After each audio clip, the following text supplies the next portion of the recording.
నమస్కారం. ఈ రోజుటి కథ మనస మన్నించు, ఎపిసోడ్ నంబర్ 5. ఇక కథలోకి వెళ్తే, మరేం పర్లేదు, ఫార్మాలిటీస్ అవసరం లేదంటూ స్నేహ ఉన్న రూమ్ వైపు వెళ్ళాడు వరుణ్. కంగారుగా వెనకే వెళ్ళిన తనకి బెడ్ రెస్ట్కి పిల్లో పెట్టుకొని కూర్చున్న స్నేహ కనిపించింది. వరుణ్ నిల్చున్నాడు తన ముందు. ఎలా ఉంది ఇప్పుడు అంటూ ఆమె నుదుటి మీద చెయ్యి వేశాడు. పెళ్లి చూపుల్లో చూడటమే అతన్ని. ఆ తర్వాత ఎన్నిసార్లు కాల్ చేసినా అన్యమనస్కంగా మాట్లాడి కట్ చేసేది. ఇప్పుడు ఎదురుగా ఉన్నాడు, అది కూడా ఇక్కడ. బాగుంది అంది దివ్య వైపు అయోమయంగా చూస్తూ. మామయ్య వస్తా అన్నారు. ఎలాగో నేను వెళ్తున్నా కదా, నిన్ను కూడా తీసుకొస్తా అని చెప్పాను అన్నాడు. స్నేహకి విషయం అర్థమైంది. దివ్య సుధాకర్కి తను ఇక్కడున్న విషయం చెప్పిందని. ఆమె వైపు ఒకసారి చూసి ఇబ్బందిగా వరుణ్ వైపు చూసింది.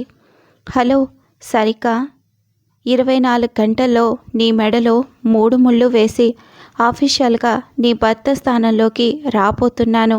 యూ కెన్ ట్రస్ట్ మీ అన్నాడు చిన్న నవ్వుతో. వరుణ్కి చైర్ వేసి, నేను కాఫీ తెస్తాను, మీరు మాట్లాడుకోండి అని వెళ్ళింది దివ్య. నీ ఫ్రెండ్ చాలా ఇంటెలిజెంట్ అనుకుంటా అన్నాడు స్నేహతో. ఎందుకు అన్నట్టుగా నొసలు చిట్లించింది. మనకి ప్రైవసీ ఇవ్వడం కోసం వెళ్ళింది కదా, అందుకు అన్నాడు. ఒకసారి అతన్ని చూసి మీతో మాట్లాడాలి అంది. వెళ్తూ మాట్లాడుకుందాం స్నేహ, 12ంటికి ట్రైన్ ఉంది, నువ్వు ఫ్రెష్ అయ్యి తొందరగా రెడీ అవ్వు అన్నాడు. అది కాదు, మీతో చాలా మాట్లాడాలి అంది మళ్ళీ. ఆమె మొహంలో రేగుతున్న అలజడి చూస్తూ సరే చెప్పు అన్నాడు. కానీ స్నేహని నిజం చెప్పనివ్వలేదు వరుణ్కి దివ్య. అదేం లేదండి, బాస్ లీవు వారం రోజులు మాత్రమే ఇచ్చాడు, అందుకే కంగారు పడుతుంది, మీరు కాఫీ తాగండి అంది స్నేహ చేయి పట్టుకొని. అతను అది తీసుకొని ప్లీజ్ తనకి హెల్ప్ చేయండి, నీరసంగా ఉంది అని బయటికి వెళ్ళి హాల్లో కూర్చున్నాడు. స్నేహని ఒకసారి చూసి డోర్స్ క్లోజ్ చేసి తన ముందుకు వచ్చి, ఏం చేద్దాం అనుకుంటున్నా స్నేహ అంది విసుగ్గా. నిజం చెప్తాను దివ్య, నాకు ఈ పెళ్ళి ఇష్టం లేదు అంది. ఇంకా అవే పిచ్చి మాటలు మాట్లాడుకో, వాడొక చీటర్ స్నేహ, ఇంకా వాడి గురించి ఆలోచించి నీ లైఫ్ స్పాయిల్ చేసుకోవాలి అని చూడకు అంటుండగా, లేదు రవి గురించి చెప్పడం లేదు, నేను రవి చేతిలో మోసపోయాను, నిజం వరుణ్ దగ్గర దాస్తే తనని నేను మోసం చేసినట్టు అవ్వదా? వద్దు ఇదంతా, ఇప్పుడు భయంతో పెళ్లి చేసుకున్నా రేపు నిజం తెలిస్తే అంది సాలోచనగా.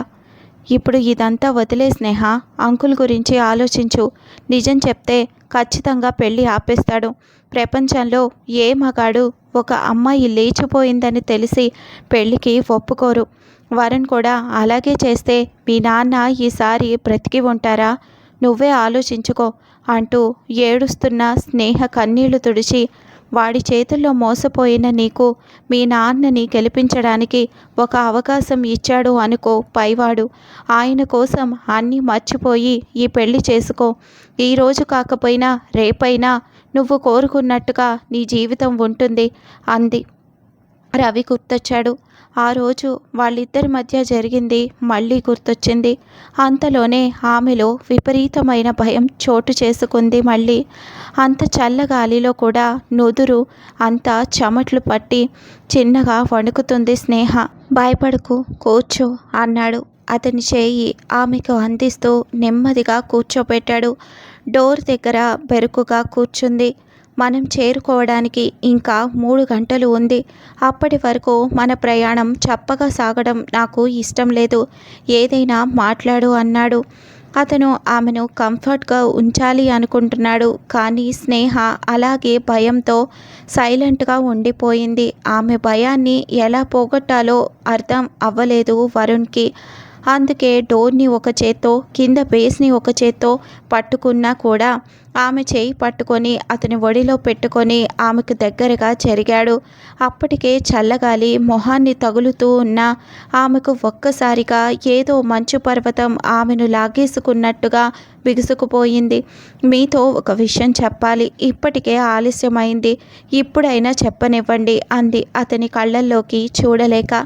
అంతకన్నా ముందు నేను ఒకటి చెప్పాలి అంటూ నా ఫ్యామిలీ గురించి పూర్తిగా తెలుసా నీకు అని అడిగాడు. అర్థం కాలేదు ఆమెకి. తెలీదు అంది. మీ నాన్నగారు చెప్పలేదా మళ్ళీ అడిగాడు.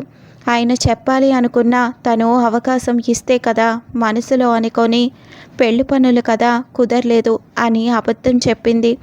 నేను ఒక్కడే కొడుకు అని అందరూ చెప్తారు కానీ నాకన్నా ముందు అక్కయ్య ఉంది, నాకన్నా 5 ఏళ్ళు పెద్దది అనగానే అయోమయంగా చూసింది అతని వైపు. కంటిన్యూ చేస్తున్నాడు వరుణ్. అక్క అంటే నాన్నకి ప్రాణం. కళ్ళల్లో పెట్టి అనే కన్నా నెత్తి మీద పెట్టి చూసుకున్నాడు. కానీ అక్క ఎవరినో ప్రేమించి 8 సంవత్సరాల క్రితం ఇంట్లో నుంచి వెళ్ళిపోయింది.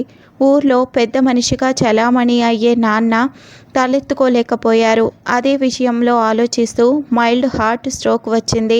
కొందరి జాలి చూపులు, ఇంకొందరి ఈసడింపులు, ఆడపిల్లకు చదువు ఉద్యోగం కూడా ముఖ్యమని నమ్మిన నాన్న నమ్మకం అందరిలో అవమానాలకు గురి చేసింది. 3 సంవత్సరాలు దాటినా అక్క చేసిన పని వల్ల ఏదో ఒక చోట అవమానాలు ఎదుర్కొన్న నాన్న ఇల్లు వదిలి బయటకు వెళ్ళాలంటేనే తలవంపులుగా భావించాడు. మా ఆర్థిక పరిస్థితి కూడా అంతంత మాత్రమే అయ్యింది. ఇంకా తప్పలేదు నాకు. బీటెక్ అవ్వగానే 4 ఏళ్ల క్రితం జాబ్లో జాయిన్ అయ్యాను. ఇప్పుడిప్పుడే సమాజంలో నాన్న తలెత్తుకోగలుగుతున్నారు, అందరితో కలిసిపోతున్నారు. నా పెళ్లి వైభవంగా చేసి కోల్పోయిన పేరుని పరువుని మళ్ళీ సంపాదించుకోవాలని నాన్న తాపత్రయపడుతున్నారు స్నేహ అని అంటూ ఆమె చేతిని ఇంకాస్త గట్టిగా పట్టుకున్నాడు. వరుణ్ చెప్పే కొద్దీ అది పూర్తిగా ఆమె కథలానే అనిపించింది. నేను కూడా రవితో వెళ్ళిపోయి ఉంటే నాన్న పరిస్థితి కూడా ఇలాగే ఉండేది కదా. పైగా సునైన తన చెల్లి జీవితం ఏమయ్యి ఉండేది ఆలోచిస్తుంటేనే వణుకు పుట్టింది తనకి. ఎలాగైనా నిజం చెప్పేయాలి అనుకున్న స్నేహకి ఒకవైపు తన కుటుంబం, మరోవైపు వరుణ్ కుటుంబం గుర్తురాగానే ఒళ్ళు జలధరించింది. నిజం చెప్తే ఖచ్చితంగా పెళ్లికి ఒప్పుకోరు. అప్పుడు 2 కుటుంబాల పరువు తన వల్ల పోతుంది అనే ఊహే భరించలేకపోయింది. పైగా వరుణ్ అక్క విషయంలో వాళ్ళ కుటుంబం ఎదుర్కొన్న అవమానాలు అన్నీ తన కుటుంబం కూడా ఎదుర్కొంటుంది అనుకోగానే రవి గురించి చెప్పాలి అనుకునే ఆలోచన అక్కడితో విరమించుకుంది.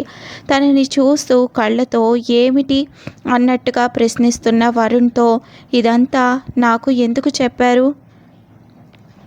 ఇదంతా అని ఎందుకంటే వేరే ఎవరి ద్వారానో నిజం తెలిస్తే నిన్ను మోసం చేశాను అని నువ్వు అనుకుంటావు.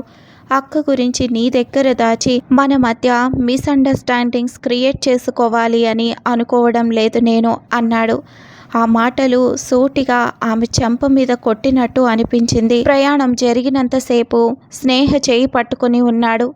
ఆలోచనల్లో కూరుకుపోయిన స్నేహ కూడా విడిపించుకోవాలి అనుకోలేదు. స్టేషన్లో దిగగానే స్నేహ కోసం ఎదురు చూస్తూ కనిపించాడు సుధాకర్. ఒక విధమైన గుబులు భయంతో వరుణ్ వెనక్కి వెళ్ళింది స్నేహ. స్నేహని చూడగానే కోల్పోయిన ఊపిరి తిరిగి పొందినట్లుగా అయ్యింది ఆయనకి. సంతోషంతో కళ్ళు విప్పారాయి. కానీ దానిని దాచేస్తూ వరుణ్ ముందుకు వెళ్ళి చిన్న నవ్వుతో ప్రయాణం గురించి మాట్లాడి కృతజ్ఞతలు చెప్పాడు. తనని తీసుకువచ్చినందుకేమో అనుకుంది స్నేహ. వరుణ్ చిన్నగా నవ్వి ఇక వెళ్తాను అని స్నేహ వైపు చూసి వెళ్ళిపోయాడు. ఏ టైంలో అయినా తండ్రితో భయం లేకుండా మాట్లాడే స్నేహకి ఇప్పుడు ఆయన్ని చూడలేక మౌనంగా తలదించుకొని వెనుకే వెళ్ళి బైకు మీద కూర్చుంది. సుధాకర్ కూడా ఒక్క మాట మాట్లాడలేదు స్నేహతో. కనీసం తన వైపు సరిగా చూడలేదు కూడా. కంటి నిండా చేరిన నీళ్లతో ఇల్లు చేరింది. ముద్దబంతులు, అరటిగెల్లలు, కొబ్బరి తోరణాలతో స్వాగతం చెబుతున్న ఇల్లు ఎక్కడెక్కడ నుండో వచ్చిన బంధు సమూహం, అందరి కళ్ళల్లో సంతోషం.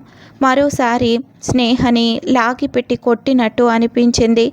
కాబోయే వాడిని రప్పించుకునేదాకా హైదరాబాద్ నుండి రావాలి అనిపించలేదా అమ్మాయి అంటూ వయసులో పెద్దవారు చేస్తున్న అల్లరి ప్రశ్నలకు సమాధానం ఇవ్వకుండా లోపలికి వెళ్ళి లక్ష్మి కోసం వెతికింది.